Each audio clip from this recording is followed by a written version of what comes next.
Hello మావా, నమస్తే. ఏంద్రాయుడు చేపలు పట్టకుండా చెట్టల్లో దూరుతున్నాడు అనుకుంటున్నారా? చేపలు పట్టడానికి ఎక్కడికైనా దూరుకుంటా దేక్కుంటా అయినా వెళ్ళిపోతాను. అయ్యా, సామాన్కైతే ఏం కాలేదయ్యా. అట్టికాయలతో ఏం చేసుకుంటారయ్యా అని అయితే మీరు అనుకోవచ్చు, కానీ మా అస్సలు మ్యాజిక్ ఈడే ఉంది. ఆ మ్యాజిక్ ఏందో చెప్పే ముందు నేను ఇంకా కొన్ని సామాన్లు తీసుకురావడం బ్యాలెన్స్ అయితే ఉండిపోయింది. ఏంద్రాయుడు చేపలు పడతానని వచ్చి తాపేస్తున్నాడు, పనుకుంటాడేమో అనుకుంటున్నారా? లేదు మావా, పోయినసారి ఇక్కడికి వచ్చినప్పుడు అయితే గడ్డి బాగా గుచ్చుకుంటా ఉంది, ప్లస్ ఎప్పుడు ఎటు నుంచి ఏదో వస్తుందో కూడా తెలియదు. అందుకని ఈసారి ఆ పరిస్థితి రాకూడదని ఈ ఎగుమతి అయితే చేశాను. మావ తెచ్చిన అట్టికాయల్లో ఒకదాన్నైతే పిండితో పాటు బాగా పిసికి ముద్దలు చేసి గుచ్చగాలని పెట్టయితే దూరంగా ఇసిరేశాను. మావ దీనికి కలిపిన పిండి అయితే చెప్పడం మర్చిపోయాను. ఒక అట్టికాయ, కొంచెం తౌడు, ఇంకొద్దిగా గోధుమ పిండేసి పంచప్రాణాలు పంచలోకి పోయేలాగా దాన్ని పిసికి వెయ్యడం అయితే జరిగింది. మావ నువ్వేమో గంతగనం పిండి కలిపి గంతగనం పిండి చల్లి గడ్డి గుచ్చుకోకుండా చాపేసుకొని మరి కూర్చున్నాక నీ ముందు నుంచి ఎవడన్నా వలేసుకుంటా వెళ్ళిపోతే నీ ఇన్నర్ ఫీలింగ్ ఏందో కామెంట్ చేయి.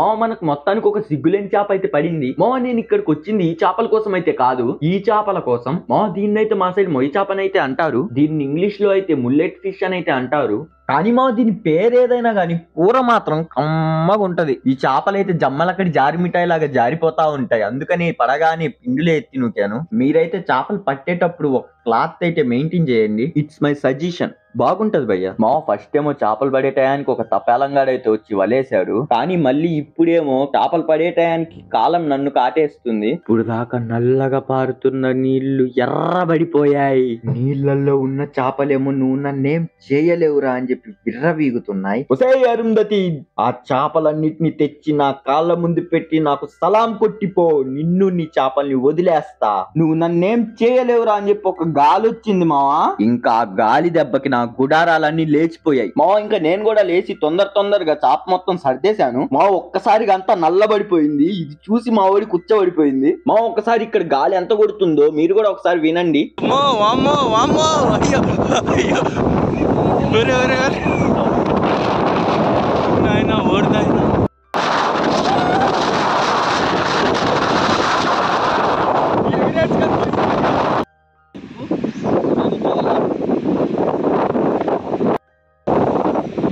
మా ఇంకా అక్కడ నుంచి కొంచెం ముందుకు రాగానే మా కళ్ళ ముందే ఒక మేక అయితే పిల్ల పెట్టింది. ఏంద్రా ఏందో కోడి గుడ్డు పెట్టినట్టు చెప్తున్నావు అనుకుంటున్నారా? కానీ ఇదంతా పక్కన పెడితే అది పుట్టి పట్టుమని 10 నిమిషాలు కూడా కాలేదు, ఎల్లి తల్లికాడ పాలు తాగుతుంది. అసలు దానికి ఎట్లా తెలిసి ఉంటుందో కదా. మరి అదేనేమో నేచర్ అంటే. ఇంకా మనం ఈ విషయం అయితే పక్కన పెట్టి ఇంకా మనం వచ్చిన పని మీద ఫోకస్ పెడదామని అయితే వేరే చోటకి అయితే వెళ్తున్నాం. ఇక్కడ ఉన్నోళ్ళంతా ఈ షాప్ ఎందుకు తెచ్చాడ్రయ్యా అని చెప్పి చూస్తా ఉన్నారు. మనం ఇప్పుడు చేపలు పట్టబోయే చక్కటి లొకేషన్ అయితే ఇదే. ఈ పెద్ద ఆయన అయితే తేడాగా నా వైపు విచిత్రంగా చూస్తా ఉన్నాడు. కొంచెం ముందుకొచ్చి ఆయనతో మాట్లాడిన తర్వాత తెలిసింది ఆయన గుర్రం ఎక్కున్నాడని. ఇప్పుడు గాని ఈయనని కదిలిస్తే ఈయన చెప్పే సోదంతా మనం వినలేమని చెప్పేసి కాముగా ముందుకైతే వెళ్ళిపోయాను. ఇంతలోకి ఇక్కడ ఒకరు వలేస్తున్నారు, ఆ వలలో ఏమన్నా ఉంటాయేమో అని చెప్పి చూస్తున్నా.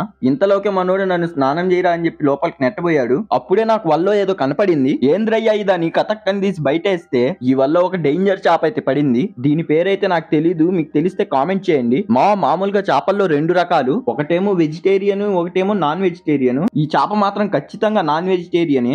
నేనేమో మెరుపులు వస్తుంటే మెరుపులు చూస్తా ఉన్నాను, మనోడేమో డబ్బా పట్టుకొని తిరుగుతుంటే నేను డబ్బాకి వెళ్తాడేమో అని అయితే అనుకున్నాను. కానీ మనోడేమో డబ్బాతో చేపలు పడతా చూడని చెప్పి డబ్బాతో చేపలు పడతా ఉన్నాడు. నిజమే మావో, మనోడైతే డబ్బాతో చేప పట్టాడు.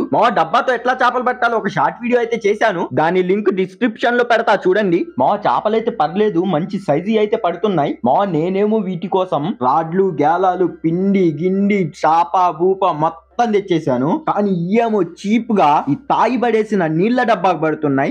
మనకైతే మన బుజ్జి సబ్స్క్రైబర్ కూడా హెల్ప్ చేస్తున్నాడు. ఇంతలోకే మనకి ఇంకొక పెద్ద చేప అయితే పడింది.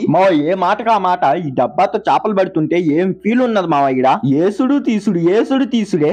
చేపని డబ్బాలో నుంచి తీసి సంచిలో వేసేదాకా గుండె దగమని కొట్టుకుంటా ఉంటది. చేతిలో నుంచి చేప సంచిలో పోయేదాకా ప్రశాంతత అనేది ఉండదు. ఇప్పుడే ఒక రౌండ్ అయితే సక్సెస్ఫుల్ గా కంప్లీట్ అయిపోయింది. మనోడు సెకండ్ రౌండ్ కోసం రెడీ చేస్తున్నా. చూస్తున్నాడు. అర్ధరాత్రి డబ్బులు ఎప్పుడు పంచుతారని ఎదురు చూసే ఓటర్ల లాగా ఈ చేపలన్నీ ఈ డబ్బా ఎప్పుడు వేస్తారా అని ఎదురు చూస్తున్నాయి. మా ఈ చేపలు డబ్బా వేయంగానే లోపలికి దూరిపోతున్నాయిలే గాని వాటిని తీద్దామంటే చేతుల్లోకి సరిగ్గా రావట్లేదు. ఇలాగే 2 చేపలు అయితే చేతిలోకి వచ్చి జారిపోయాయి. ఫస్ట్ టైం నాకు ఇంకా 2 చేతులు ఉండుంటే బాగుందనిపించింది. నువ్వేంద్రా పట్టేది ఈ టీ అని చెప్పి గబగబా నేను కూడా నీళ్లలోకి ఇసిరేశాను. నేనేసిన ఊపుకి నీళ్ల డబ్బాతో పాటు చేతిలో ఉన్న దారం కట్టిన డబ్బా కూడా వెళ్ళిపోయింది. ఎలాగో అలా కింద మీద పడి మళ్ళీ డబ్బానైతే లాగేశాము. మళ్ళా మనోడైతే తీసుకుని దంచుడైతే స్టార్ట్ చేశాడు. మా డబ్బాని బయటికి తీయడానికి మేమైతే నీళ్లలో రాళ్ళు రప్పులు వేసి మొత్తం గెలికేశాం. ఆ దెబ్బకి చేపలు అలవాటు తప్పినట్టున్నాయి. మళ్ళీ వాటిని లైన్ లో పెట్టాలంటే ఓ 10 నిమిషాలైనా పట్టిద్ది. మా నేనైతే ఇక్కడ మైదా పిండితో చేపలు పడుతున్నాను. మా ఇంకా మా దగ్గర పిండి అయిపోయింది. లాస్ట్ అండ్ ఫైనల్ నేను ఒకసారి పడదామని అయితే తీసుకున్నాను. మనకు చిన్న చేప పడింది. మా ఇంకా పడ్డ చేపల వరకు చాలే అని చెప్పి పెట్టాబేడ సర్దుకున్నాం. ఫైనల్ గా మనకైతే చాలానే చేపలు పడ్డాయి. వీటిలో కల్లా ఈ చేప మాత్రం చాలా హైలైట్. దీని నోరు చాలా పెద్దగుంది. మా మీకు మన వీడియో నచ్చినట్టయితే లైక్ అండ్ సబ్స్క్రైబ్.